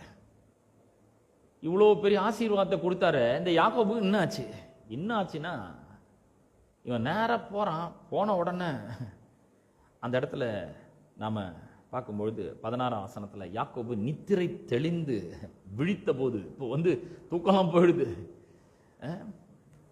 தூக்கத்தை கெடுகிற மாதிரி வாக்குத்தத்தங்கள் பாருங்க, அதெல்லாம் தூங்க விடாது வாக்குத்தத்தங்கள்லாம். விழித்த போது, மெய்யாகவே கர்த்தர் இந்த ஸ்தலத்திலே இருக்கிறார், இதை நான் அறியாதிருந்தேன் அப்படின்றான். சத்தியமா கர்த்தர் இங்க இருக்கிறாருங்க, நான் ஒண்டியா இல்லை, அவர் என் கூட தான் இருக்கிறாரு, வேற யாருமே இல்லை. அவன் பயந்து, இந்த ஸ்தலம் எவ்வளவு பயங்கரமா இருக்கிறது, இது தேவனுடைய வீடே அல்லாமல் வேறல்ல, இது வானத்தின் வாசல் அப்படின்றான். இந்த இடத்துல தான் முதல்ல தேவனுடைய வீடுன்ற வார்த்தையே வருகிறது. This is the house of God. இன்னைக்கு யாரு ஹவுஸ் ஆஃப் காட்? நீங்களும் நானும் தாங்க. அவர் உள்ள வந்துட்டாரு. இந்த ஏணி யாரு? இயேசு கிறிஸ்து தான். நாத்தான்வேலுக்கு சொல்றாரு, அத்திமரத்தின் கீழே இருக்கிறன்ற நான் உனக்கு சொன்னதுனால நீ இப்படி சொல்றியா? இது முதல் தேவ தூதர்கள் ஏறுகிறதும் இறங்குகிறதும் நீங்கள் பார்ப்பீர்கள் அப்படின்னு சொல்றாரு. யாக்கோபு கொடுத்த தரிசனத்தை அங்க சொல்றாரு. இந்த ஏனியே நான் தான்பா, வந்துட்டேன், நான் நீங்க கீழே இறங்கி வந்துட்டேன் அப்படின்றாரு. இது வானத்தின் வாசல் அப்படின்றாரு. 18ஆம் வசனம், அதிகாலையில் யாக்கோபு எழுந்து தன் தலையின் கீழ் வைத்திருந்த கல்லை எடுத்து அதை தூணாக நிறுத்தி அதன் மேல் எண்ணெய் வார்த்து, இவ்வளோ நேரம் அது பில்லோவா இருந்தது, இப்போ அதை பில்லரா மாத்திட்டாரு. Pillow becomes a pillar. இந்த பில்லர் எங்கன்னு வந்தது?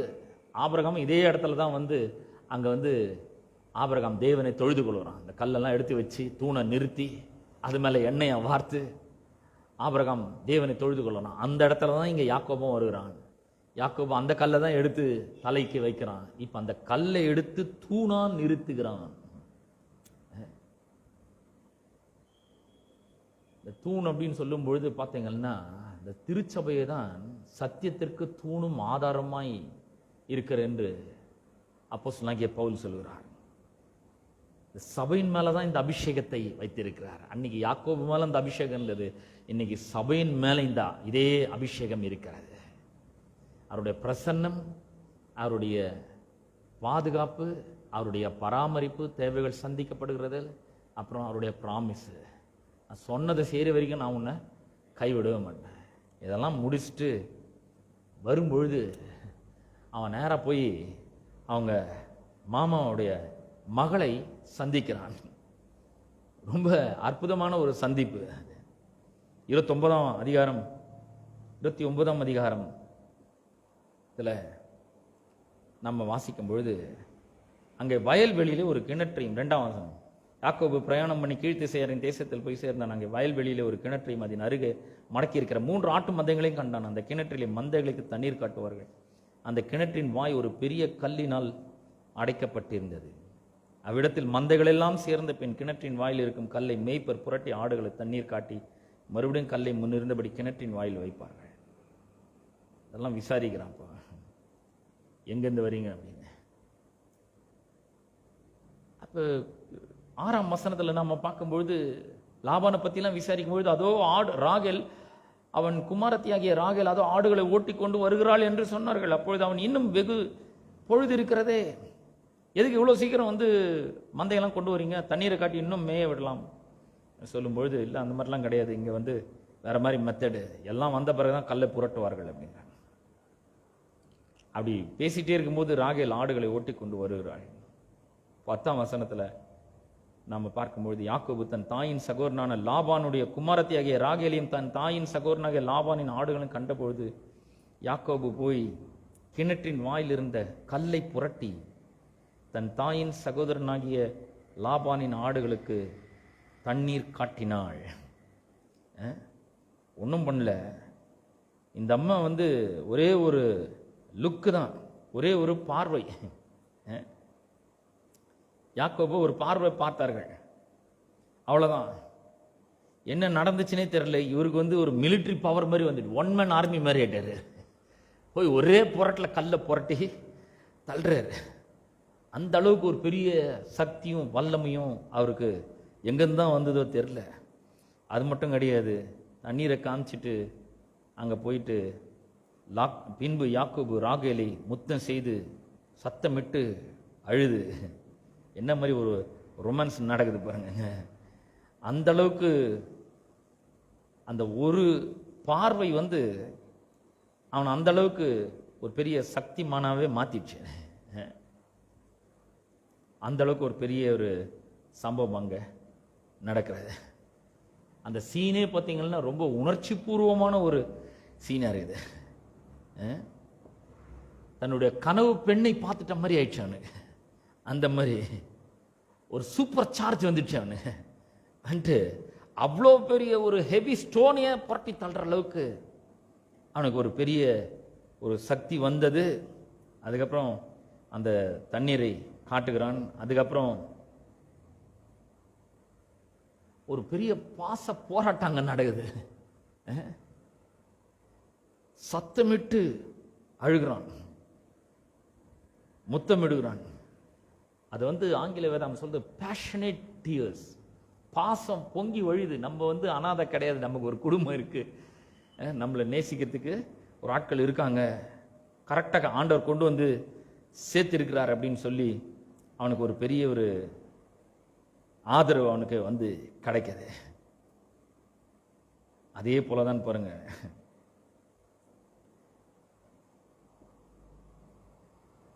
இயேசு கிறிஸ்து கூட அவர் மரித்து அடக்கம் பண்ணப்பட்டு உயிரோடு எழுந்திருக்கும் பொழுது அவ்வளோ பெரிய கல்லை புரட்டி தள்ளி அவர் வெளியே நம்மோட இப்போ அவர் ரொமான்ஸ் பண்றாரு. நான் உன் கூடவே இருக்கிறேன், நான் உன்னை விட்டு விலக மாட்டேன், உன்னை கைவிட மாட்டேன், உன் கூடவே இருக்கிறேன், போற இடத்தெல்லாம் உன்னை காத்துக்கொள்ளுகிறேன், மறுபடியும் உன்னோட இந்த தேசத்துக்கு உன்னை திரும்பி வரப்படுறேன், தேவைகளை எல்லாம் சந்திக்கிறேன், சொன்னதை செய்கிற வரைக்கும் கைவிடுறது இல்லை. கடைசியில் பார்த்தீங்கன்னா இவனுக்கு 10 முறை இந்த மாமனார் இவனை ஏமாத்துறான். 20 வருஷம் இவனை இந்த மாமனாரை சேவிக்கிறான். 20 ஆண்டுகளாக இவனுக்கு எந்த சம்பளமும் கொடுக்காம சும்மா வேலை வாங்கிட்டு இருக்கிறான்.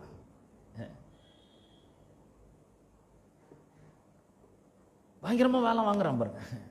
அப்படி வேலை வாங்கும் பொழுது இவனால ஒண்ணுமே சம்பாதிக்க முடியல. கடவுளுடைய ஆசீர்வாதம் ஒரு பக்கம். அவர் சொல்லிட்டாரு, நான் உன்னை ஆசீர்வதிப்பேன், வானத்து பணியை கொடுப்பேன், பூமியின் கொழுமையை கொடுப்பேன், தானியம் திராட்சை ரசத்தையும் திரளாம் மிகுந்த தானியத்தின் திராட்சை ரசத்தையும் தருவேன், சர்வ வல்லமையுடைய தேவன் உன்னை ஆசீர்வதித்து உன்னை பல ஜன கூட்டமா பெருகும்படி செய்து உன்னை பழுகவும் பெருகவும் செய்வாரு, சந்ததிக்கு இந்த பூமியை தருவார், இந்த தேசத்தை தருவார், ஆபிரகாம் தேவன் எல்லாம் சொல்லிட்டாருங்க. ஆனா 20 வருஷமா ஒரு பிரயோஜனமும் இல்லை. இந்த மாதிரி சூழ்நிலையில் நீங்க இருந்திருக்கீங்களா? ஆண்டவராகிய இயேசு கிறிஸ்து நம்முடைய பாவங்கள், சாபங்கள், வியாதிகள் எல்லாவற்றையும் அவர் சுமந்து கொண்டு அவருடைய நீதியும் அவருடைய சுகத்தையும் அவருடைய செழிப்பையும் ஆசீர்வாதத்தையும் நமக்கு தந்திருக்கிறாரு. எல்லாம் இருக்கு. ஆனா பல ஆண்டுகளாக நம்ம தரித்திரத்திலும் இல்லாமையிலும் ஏழ்மையிலும் வறுமையிலும் வாழ்ந்து கொண்டிருக்கிறோம். இப்படிப்பட்ட ஒரு சூழ்நிலையில் இருந்திருக்கீங்களா? இதுதாங்க ஆசீர்வாதம் பண்றது பாருங்க. யாக்கோபுக்கு இதெல்லாம் எப்படி வருது வரப்போதும் ஒன்றும் புரியல. ஆனா கடவுள் அவனுக்கு இன்ஸ்ட்ரக்ட் பண்றாரு. ஏன் அவன் இந்த மாதிரி ஒரு நிலைமையில் இருக்கிறான்னா, லாபான் அவன் சில சொரூபங்களை வணங்கி கொண்டிருக்கிறான். அந்த இடத்துல அவன் பார்த்தீங்கன்னா பல வேற மாதிரி காரியங்கள் எல்லாம் செஞ்சிருக்கிறான். அதனால இவனால செழிக்கவே முடியல. நான் சொல்றேன், வேர்ல்டு சிஸ்டத்துல எவ்வளவு நாள் இருக்கிறீங்களோ அவ்வளவு நாளும் உங்களுக்கு பின்னடைவு தான். நான் சொல்றேன் பாருங்க, நீங்க என்ன வேணா உங்க திறமையை காமிக்கலாம், உங்களுடைய அனுபவத்தை காமிக்கலாம், என்ன வேணா பண்ணலாம், டபுள் ஷிஃப்ட் பண்ணலாம். ஆனா உலக சிஸ்டம் நம்மளை எப்பவுமே என்ன பண்ணும், இப்படியே தான் வைக்கும். லாபான் சொல்றான், நீ உனக்கு சம்பளம் எவ்வளவு சொல்லு, நான் தரேன்றான். பாருங்க, ஒரு வசனத்தை வாசிக்கிறேன். 30ஆம் அதிகாரம் 28ஆம் வசனத்துல சொல்றாரு, லாபான் சொல்றான், நீ தயவுசெய்து என்னை விட்டு போவாத, உன்னாலதான் கடவுள் என்ன ஆசீர்வதிக்கிறாரு, நான் எப்படி அறிஞ்சுக்கிறேன், உனக்கு எவ்வளவு சம்பளம் வேணும் சொல்லு, நான் தரேன். பாருங்க, நான் உங்களுக்கு சொல்றேன், கடவுள் நம்மள ஆசீர்வதிக்கிறார்னா அவர் எப்படி ஆசீர்வதிக்கிறார்ன்றது நம்ம தெரிந்து கொள்ள வேண்டும். எப்படி ஆசீர்வதிக்கிறார்னா இந்த உலக சிஸ்டம் மூலமா கிடையாதுங்க. அது முதல்ல நம்ம நல்லா புரிந்து கொள்ள வேண்டும். உலக சிஸ்டம் என்ன பண்ண, உனக்கு எவ்வளவு சேலரி நெகோசியேட் பண்ணு, எவ்வளவு வேணும் உனக்கு. இப்ப 40,000 ரூபாய் வாங்கின்னு இருக்கிறியா, சரி இப்ப 80,000 ரூபாய் உனக்கு வேணுமா, தரேன் சொல்லிட்டு அவன் என்ன பண்ணுவான், இன்னும் ஸ்குவீஸ் பண்ணுவாங்க. இந்த 80,000க்கு டாக்ஸ் போடுவான், வேற வேற மறைமுக இதெல்லாம் போட்டு என்ன பண்ணுவான், மறுபடியும் அதே நிலைமையில தான் வச்சுன்னு இருப்பான். யாக்கோபுக்கு 20 வருஷமா எந்த ஒரு முன்னேற்றமும் கிடையாது. அப்புறம் பாத்தீங்கன்னா கடவுளுடைய ஆசீர்வாதத்தை அவன் நம்புறான். நம்பி ஆண்டவர்கிட்ட போறான். என்ன இவ்வளோ நாள் நான் இந்த மாதிரி இருந்துட்டு இருக்கேன், எப்ப என் குடும்பத்துக்காக நான் சம்பாதிக்க எப்போ பெரிய ஆளா வருது. கர்த்தர் என்ன பண்றாரு, ஒரு இன்னோவேட்டிவ் ஐடியாவை தருகிறார். நம்ம எப்படி செழிக்க போறோம்? இந்த உலகத்துல பெரிய பெரிய கம்பெனிஸ்லாம் இருக்குது, பெரிய பெரிய டாப் லெவல் கம்பெனிஸ் எடுத்துக்கோங்க. ஏன் அவங்களாம் அவ்வளோ கோடிகள்ல எப்படி சம்பாதிக்கிறாங்க? எல்லாத்துக்கும் காரணமே அந்த இன்னோவேட்டிவ் ஐடியாஸ் தான். கர்த்தர் இவங்க யாக்கோபுக்கு அந்த இன்னோவேட்டிவ் ஐடியாஸை கொடுக்குறாரு. தம்பி இங்க பாரு, இங்க வா, இதே வேர்ல்ட் சிஸ்டத்தை நம்பி இருந்தேன்னு நீ என்னையுமே பழக முடியாது, நான் சொல்ற மாதிரி செய்வா அப்படின்னு சொல்லிட்டு அவனை கூப்பிட்டு எப்படி இந்த பிசினஸ் எப்படி நடத்துறதுன்னு சொல்லி தர்றாரு. ஆடுகள் பொலியும் பொழுது மரப்பட்டைகளை எடுத்து போடுறான்.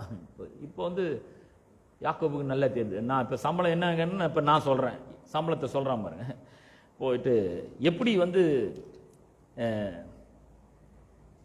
அப்படி பண்றான் அப்படின்னு சொன்னா 30ஆம் அதிகாரம் 31ஆம் வசனத்துல சொன்ன, அதற்கு அவன், நான் உனக்கு என்ன தர வேண்டும் என்றான். யாக்கோபு, நீர் எனக்கு ஒன்றும் தர வேண்டியது இல்லை.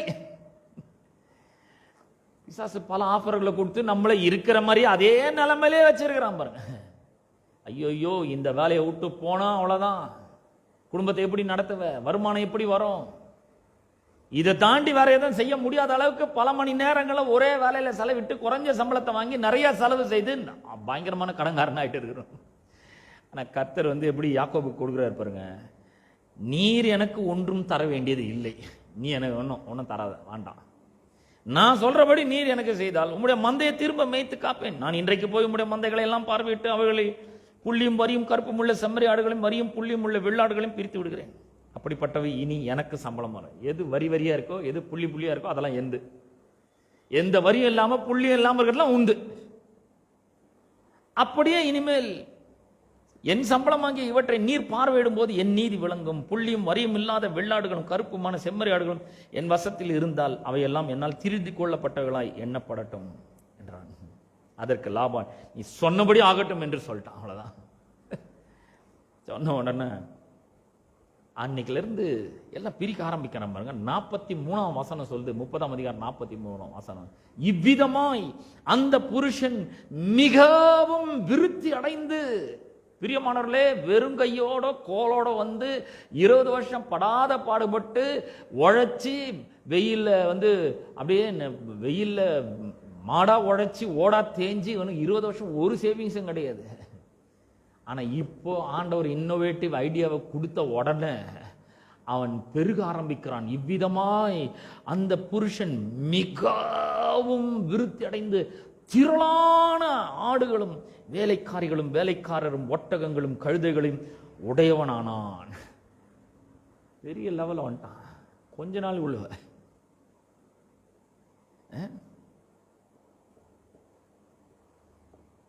எவ்வளவு பெரிய ஒரு அற்புதம் பாருங்க. நான் சொல்றேன், உங்களுக்கு நீங்க எப்படி பெருக போறீங்க? நீங்க வேலை செஞ்சு நீங்க உங்களுடைய வருமானத்தை வாங்கி அதை பார்த்து பார்த்து செலவு பண்ணி குருவி சேர்க்கிற மாதிரி சேர்த்து வைத்த இதெல்லாம் ஒன்றும் உதவாது. இதெல்லாம் வேர்ல்டு சிஸ்டம். நான் சொல்றேன் பாருங்க, அதுல இருந்து வெளியே வாங்க. முதல்ல அந்த மென்டாலிட்டில இருந்து வெளியே வரணும். அந்த மென்டாலிட்டில இருந்தே வெளியே வந்துடணும். ஒரு கிறிஸ்தவர் அல்லாத ஒருத்தர் சொல்றாரு, அவர் பெரிய பணக்காரர். செல்வந்தரை எப்படி ஆகுதுன்னா, செல்வந்தர் ஆகுதுன்றது ஒரு மைண்ட் செட்டுங்க. அது ஒரு ஹோட்டலுக்கு போறீங்களா, நீங்க சாப்பிட்றதுக்கு முன்னாடி அந்த ஆளுகிட்ட ஒரு 50 ரூபாய் 100 ரூபாய் கொடுங்க. அவர் சொல்றாரு, இப்படியே சொல்றாரு, நீங்க பதுக்கி வைக்க வைக்க உங்கள்கிட்ட பணம் சேரவே சேராதுங்க. நீங்க அதை தாராளமா கொடுக்க கொடுக்க தான் அது உங்ககிட்ட சேரும். பணக்காரர்கள் அப்படிதான் செய்யறாங்க.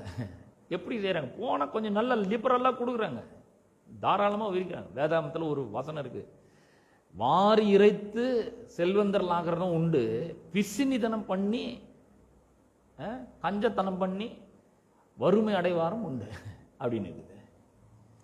இங்க பாத்தீங்கன்னா கடவுள் ஒரு பெரிய இன்னோவேட்டிவ் ஐடியாவை கொடுக்குறாரு.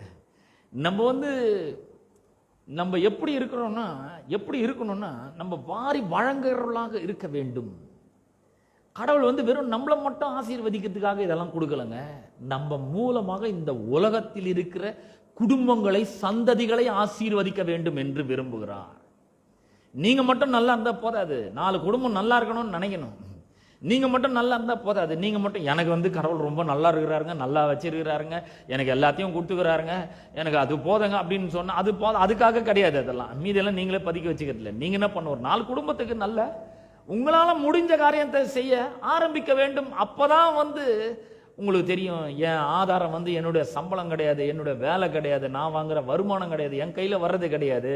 இதை வச்சு நான் கடவுளுடைய ராஜ்யத்துல விதைக்கும் பொழுது இந்த ஐஸ்வர்யத்தை அவர் திரளாய் பெருக பண்ணுகிறார், எல்லாத்தையும் என்னிடத்துல சேர்க்க செய்யறாரு. பாவிகளினுடைய ஆஸ்தியெல்லாம் நீதிமானுக்காக சேர்த்து வைக்கப்படுகிறது, இதெல்லாம் எனக்காக வைக்கப்பட்டிருக்கிறது. அவருக்கு தெரியும் எப்படி அக்கௌண்ட்ல இருந்து ஒரு அக்கௌண்ட்ல இருந்து இன்னொரு அக்கௌண்ட்டுக்கு எப்படி டிரான்ஸ்ஃபர் பண்றதுன்னு அவருக்கு தெரியுங்க. கண்டிப்பா இதெல்லாம் நிச்சயமாக நடக்கும். இதெல்லாம் நம்ம அனுபவிக்கணும்னா என்ன பண்ணணும், முதல்ல நம்மளுடைய மென்டாலிட்டியை நாம மாற்றுகிறவர்களாக இருக்க வேண்டும். இன்னும் 1-2 வசனங்களை மட்டும் வாசித்து முடிக்க வேண்டும். 73ஆம் சங்கீதத்துல 3ஆம் வசனத்திலிருந்து வாசிக்கிறேன். துன்மார்க்கரின் வாழ்வை நான் காண்கையில் வீம்புக்காரராகி அவர்கள் மேல் பொறாமை கொண்டேன். இப்ப இது ஞாபகம் வச்சுங்க, லாபான் ஒரு பக்கம், யாக்கோபு ஒரு பக்கம். இப்ப நான் வாசிக்கிறேன், யாருக்குன்னு நீங்களே டிசைட் பண்ணிக்கணும். துன்மார்க்கரின் வாழ்வை நான் காண்கையில் வீம்புக்காரராகி அவர்கள் மேல் பொறாமை கொண்டேன். மரண பரியந்தம் அவர்களுக்கு இடுக்கண்கள் இல்லை, அவர்களுடைய பலன் உறுதியாயிருக்கிறது. துன்மார்க்கமா வாழ்றான், நல்லா இருக்கிறான், எந்த இக்கட்டும் இடுக்கணும் அவனுக்கு இல்ல. நரர் படும் வருத்தத்தில் அகப்படார்கள், மனுஷர் அடையும் உபாதியை அடையார்கள். பாருங்க, ஒரு விசுவாசி இதை எழுதுறாரு, கடவுளுடைய மனுஷன் எழுதுறாரு. என்னங்க அவங்களுக்கெல்லாம் என்ன குறை? ஒரு குறை இல்லாம நல்லா இருக்கிறாங்க. ஆகையால் பெருமை சரப்பணியை போல அவர்களை சுட்டிக் கொள்ளும், கொடுமை ஆடையை போல அவர்களை மூடிக்கொள்ளும். அவர்கள் கண்கள் கொழுப்பினால் எடுப்பாய் பார்க்கிறது, அவர்கள் இருதயம் விரும்புவதிலும் அதிகமாய் நடந்தேறுகிறது. சும்மா ஒரு கல்யாணத்தை பண்ணாவே உலகமே வியந்து பார்க்குது. அந்த மாதிரி இந்த மாதிரி ஆட்கள் அந்த மாதிரி இருக்காங்க.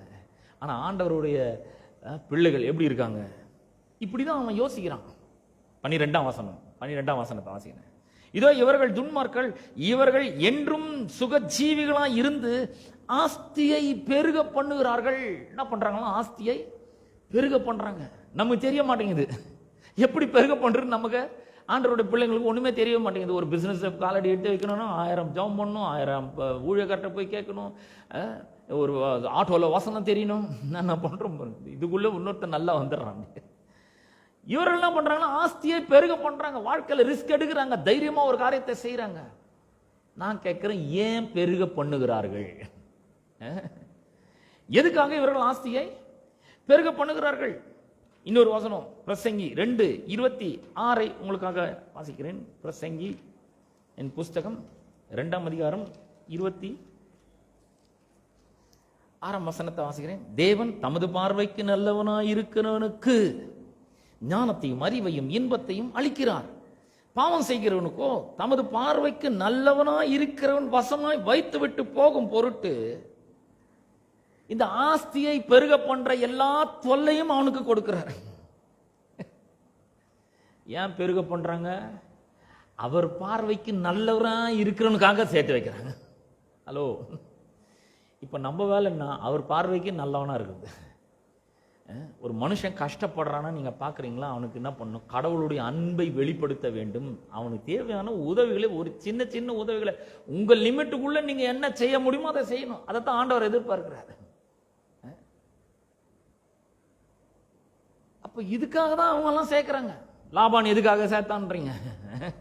எல்லாத்தையும் எடுத்து அவருடைய பிள்ளை ஆகிய யாக்கோபுக்கு கொடுக்கும்படி தான் சேர்க்கிறாங்க. இன்னைக்கு கொஞ்சம் யோசித்து பாருங்க, எவ்வளவு பேர் சேர்த்துட்டு இருக்காங்க, ஆஸ்தியை பெருக பண்ணுகிறார்கள்.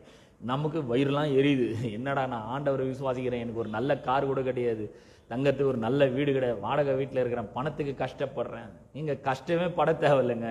கர்த்தர் வேதனை இல்லாத ஐஸ்வர்யத்தை நமக்காக வைத்திருக்கிறார். அது மட்டும் இல்ல, அவர் சொல்ற, நான் உங்கூட இருக்கிறேன்ப்பா, துன்மார்க்கனோட கிடையாது, நான் உங்கூட இருக்கிறேன், உன்னை ப்ரொடெக்ட் பண்றேன், உன்னை பிளஸ் பண்றேன், உன் பேரை நான் பெருமைப்படுத்துறேன், உன்னை நான் ஆசீர்வதிக்கிறேன். அதெல்லாம் அந்த கஷ்டத்தெல்லாம் அவனுக்கு கொடுக்குறேன், ஆசையாவும் பெருக பண்ணிட்டோம். ஆனா அதெல்லாம் எப்படி டிரான்ஸ்ஃபர் பண்றதுன்னு எனக்கு தெரியும். நீ என்ன பண்ணு, என் பார்வைக்கு நல்லவனா இருக்கு. பதுக்கிறவனா இருந்தா அவருடைய பார்வைக்கு நல்லவனா இருக்க முடியாது. For your information. அப்ப இந்த உலகத்தினுடைய செல்வங்கள் எல்லாம் பார்க்கும்பொழுது நமக்கு ஒரு எண்ணம் வரணும், எதுக்கு இதெல்லாம், ஏன் இவங்கெல்லாம் இவ்வளோ கஷ்டப்பட்டு சேர்த்து குவித்து வைக்கிறார்கள், ஏன் ஆசையை பெருக பண்ணுகிறார்கள்? கடவுளுடைய பிள்ளைகளுக்கு தேவன் கொடுக்கும்படியாக. நான் சொல்றேன், கரெக்டான டைம் வரும்பொழுது ஆண்டவர் அப்படியே அந்த அக்கௌண்ட்ல இருந்து இங்க நிச்சயம் என்ன பண்ணுவாரு, டிரான்ஸ்ஃபர் பண்ணுவார். அதெல்லாம் அவருக்கு நல்லா தெரியும். யாக்கோபுக்கு பண்ணாரு அவர். 20 வருஷத்தினுடைய சம்பளம், ஓவர் டைம், அப்புறம் போனஸ், இன்சென்டிவ் எல்லாத்தையும் சேர்த்து கொடுத்தாரு. அவ்வளவுதான். லாபான் எம்டி ஆயிட்டான். ஆனா யாக்கோபு பெருந்திரளாய் வருகிறான். 2 பெரிய குடும்பத்தோடு வருகிறான். பெரிய பரிவாரம், திரளான ஆடுகள், திரளான மாடுகள், ஏராளமான வேலைக்காரர்கள், வேலைக்காரிகள். வாழ்க்கையே வேற எங்கேயோ போயிடுச்சுங்க. நான் சொல்றேன், அந்த யாக்கோபின் தேவன் உங்களுடைய தேவனா இருக்கிறார். அவர் வெளியே இருந்தாரு, இப்போ உங்களுக்குள்ள இருக்கிறாரு. அவர் அன்னைக்கு சொன்னாரு, வெளியே இருந்து நான் உன்னோட கூட இருப்பேன், அவ்வளோ பெரிய காரியங்களை செஞ்சிருக்கிறாரு. இன்னைக்கு உங்களுக்கு உள்ள இருக்கிறாரு. அவன் அந்த இடத்தை தேவனுடைய வீடாக்கி தூணை நிறுத்தி அதுக்கு அபிஷேகம் பண்ணான். இன்னைக்கு அந்த அபிஷேகம் உங்களுக்குள்ள இருக்கிறது. பரிசுத்த ஆவியானவர் உங்களுக்குள்ள இருக்கிறாரு. கிறிஸ்துவானவர் உங்களுக்குள்ள இருக்கிறாரு. உங்களை தேவனுடைய வீடாவே மாத்தி இருக்கிறாரு. தேவனுடைய வீட்டுல குறைவுக்கு இடமே கிடையாது. நீங்கள் முழுக்க முழுக்க ஆசீர்வதிக்கப்பட்டவர்கள். நீங்க என்ன பண்ணுங்க, கடவுளை நம்பி நன்மை செய்ய ஆரம்பிங்க. 4 பேருக்கு நல்லதை செய்யுங்க. உணவு இல்லாதவங்களுக்கு உணவை வாங்கி கொடுங்க. உங்களால எவ்வளவு முடியுமோ அவ்வளோ சின்ன லெவல்ல இருந்து ஆரம்பிங்க. அப்ப கடவுள் என்ன பண்ணுவாரு, ஓ இவன் he is not an hoarder, he is a distributor, இவன்ட்ட இருக்கணும், ஏன்னா இவன் நல்லா பண்றான் இவன் அப்படின்னு சொல்லி உங்களிடத்துல கொண்டு வந்து சேர்ப்பார். நான் சொல்றேன், அதே வாக்குத்தத்தத்தை உங்களுக்கு சொல்றாரு. இந்த மாதம் முழுதும் கர்த்தர் உங்களோட கூட இருப்பாராக.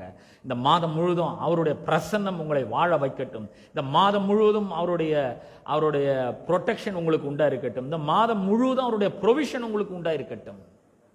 அவர் சொல்றதை செஞ்சு முடிக்கிற வரைக்கும் உங்களை கைவிடவே மாட்டார். 1000 பேர் 1000 திட்டங்களை போடலாம், ஆனா எதுவும் பலிக்காது. அவருடைய திட்டம் தான் பலிக்கும். அவர் உங்களை உயர்த்துவான்னு சொல்லிட்டாரு, மேன்மையா வைப்பான்னு சொல்லிட்டாரு, ஆசீர்வாதமா இருப்பான்னு சொல்லிட்டாரு. கண்டிப்பா நம்ம ஆசீர்வாதமா தான் இருப்போம். எத்தனை பேர் விசுவாசிக்கிறீர்கள்? எல்லாரும் எழுந்து நிற்போம். கர்த்தர் உங்களை ஆசீர்வதிப்பாராங்க. அன்பின் பிதாவே, உம்முடைய குமாரனாகிய இயேசு கிறிஸ்துவின் நாமத்திலே உம்மண்டை நாங்கள் வருகிறோம். ஆண்டவரே, இந்த அற்புதமான மனமகிழ்ச்சி நாளுக்காக உமக்கு ஸ்தோத்திரம் ஆண்டவரே. அருமையான தேவன் ஆண்டவரே, அன்பின் தேவன், நான் உன்னோட கூட இருந்து போரிடத்தெல்லாம் உன்னை காத்து உன்னை இந்த தேசத்தை திரும்பி வர பண்ணுவேன், நான் உனக்கு சொன்னதை செய்யும் அளவும் உன்னை கைவிடுவதில்லை என்று நீர் சொல்லி இருக்கிறீரே. அப்படியே ஆண்டவரே, இன்றைக்கு எங்களுக்குள்ளே இருக்கிறீர், எங்களுக்குள்ளே உலாவி எங்கள் தேவனா இருக்கிறீர், எங்களை ஆசீர்வதித்திருக்கிறீர், எங்களுக்கு உம்முடைய பிரசன்னத்தை வாக்கு பண்ணியிருக்கிறீர், ப்ரொடெக்ஷனை வாக்கு பண்ணியிருக்கிறீர் ஆண்டவரே, உம்முடைய ப்ரொவிஷனை வாக்கு பண்ணியிருக்கிறீர். சொன்னதை செய்கிற வரைக்கும் நீர் எங்களை கை விடுகிறதில்லை என்கிற ப்ராமிஸை நீர் கொடுத்திருக்கிறீர். பிரசன்ஸ், ப்ரொடெக்ஷன், ப்ரொவிஷன், ப்ராமிஸ் ஆண்டவர், இது எல்லாவற்றையும் நீர் எங்களுக்கு தந்திருக்கிறீர் ஆண்டவர். இதை நாங்கள் விசுவாசிக்கிறோம், ஆழமாய் விசுவாசிக்கிறோம். யார் வேணா எங்களை விட்டு போயிருக்கலாம், எங்களை உதாசீனப்படுத்தலாம், அலட்சியப்படுத்திருக்கலாம், ஆனா நீர் எங்களோடு கூட இருக்கிறதுக்காக உமக்கு ஸ்தோத்திரம். எங்களை விட்டு விலகாமல், எங்களை கைவிடாமல் இருக்கிறதுக்காக உமக்கு நன்றி செலுத்துகிறோம் தாவே. ஆண்டவரே, இயேசுவின் நாமத்தினால இந்த ஆசீர்வாதங்களை எல்லாம் நாங்கள் சுதந்திரித்துக் கொள்கிறோம்.